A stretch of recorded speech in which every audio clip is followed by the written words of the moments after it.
How dirty money hides inside normal businesses. An empty laundromat washes 3 shirts all day. But by the end of the night, the cash register says it made enough money to wash half the country's clothes. No one saw customers, no one saw lines, no one saw anything strange. Just a cash register smiling a little too much. And that's where the trick begins.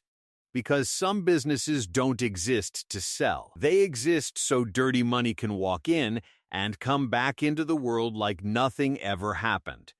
Money laundering doesn't always start with a villain petting a cat in a dark office. Sometimes it starts with something much more boring. An invoice, a receipt, a cash register, a normal business saying today was a great day, even when almost nobody walked in. That's the point. Dirty money doesn't need to hide forever. It needs a believable story. Because if someone shows up with a suitcase full of cash, the system asks, where did this come from?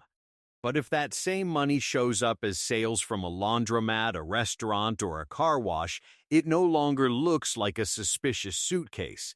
It looks like business. It looks like work. It looks like the economy. And that's the danger. It's not just that the money changes location, it's that it changes face. On the street, it was suspicious money. In the register, it becomes revenue. In the bank, it becomes a deposit. On paper, it becomes a sale. And when something appears on nice documents with nice stamps and nice names, people start asking fewer questions. But this is not just theory. It happened in real life, and the name was almost too perfect to be real. Lava Jato. Operation Car Wash. An investigation that started in Brazil around money laundering and ended up opening a massive door. Behind that door, there weren't just bills moving in and out. There were huge companies, public contracts, politicians, bribes, inflated projects, and one of Brazil's most important companies, Petrobras. In other words, this wasn't a tiny laundromat cheating with 3 shirts. It was like discovering that the laundromat had tunnels running under the entire city. And through those tunnels, money wasn't the only thing moving. Power was moving. Contracts were moving. Decisions affecting millions of people were moving. Because when a company pays bribes to win contracts, it isn't just buying a favor. It is changing the rules of the game. The honest business loses, the contract gets inflated, the project becomes more expensive, the quality can go down, and someone ends up paying the difference. Spoiler, it's almost never the person who built the scheme. It's regular people, the worker, the small supplier, the contractor who depended on that project, the employee who knew nothing but lost the job anyway. The small company that needed credit, and suddenly the bank shut the door. Because when a giant company falls, it doesn't fall alone. It falls like an old building on a narrow street. First, the top floor breaks. Then the dust covers the neighbors, and in the end, people who never lived in that building are the ones cleaning up the rubble. That was one of the hardest parts of Lava Jato. The investigation was looking for corruption, yes, but when it touched massive companies connected to banks, suppliers, and workers, the impact spread. Investigated companies cut jobs, wages went down, credit dried up, and banks exposed to the scandal reduced lending even to companies that were not under investigation.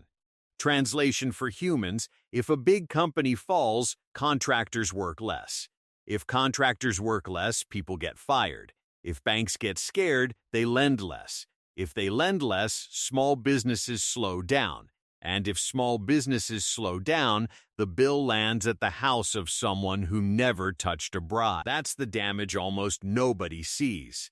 Money laundering looks like an office crime, a problem for rich people, a problem for politicians, a problem for people with expensive lawyers and strange watches, But when that money enters the system, it buys real things. It buys contracts. It buys silence. It buys influence. It buys companies that compete against honest businesses.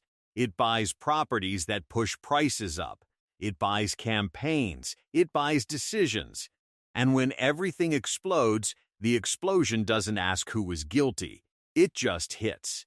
It hits the employee who receives a termination letter, the supplier who never gets paid, the entrepreneur who can't get a loan anymore, the citizen watching a public project sit unfinished, the country losing trust. That's why money laundering is not just dirty money becoming clean. That phrase is too small. Money laundering is a machine that gives an acceptable story to money that should not be able to walk freely through the streets. And when that money learns how to walk, it enters banks, it enters companies, it enters governments, it enters neighborhoods, it enters everyday life. And then the question is no longer who got caught.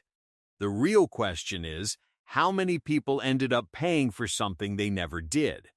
Because you didn't launder the money, you didn't sign the contract, you didn't take the bribe, you didn't hide anything inside an empty laundromat. But if the system gets contaminated enough, you can still end up paying for the cleanup. Closing, no filters. Money laundering is not just a problem of criminals hiding cash. It is a problem of systems allowing that cash to buy space in the real world. It buys companies. It buys contracts. It buys politicians. It buys silence. And when everything collapses, it doesn't fall on the person who already escaped with the money.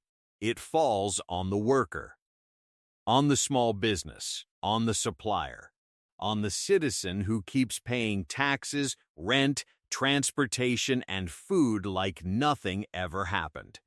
That's why these topics matter. Not because all of us are going to launder money, but because all of us can end up living inside an economy where dirty money competes against clean work. And when dirty money wins, honest people don't lose in theory. They lose in wages. They lose in jobs. They lose in opportunities. They lose in the future.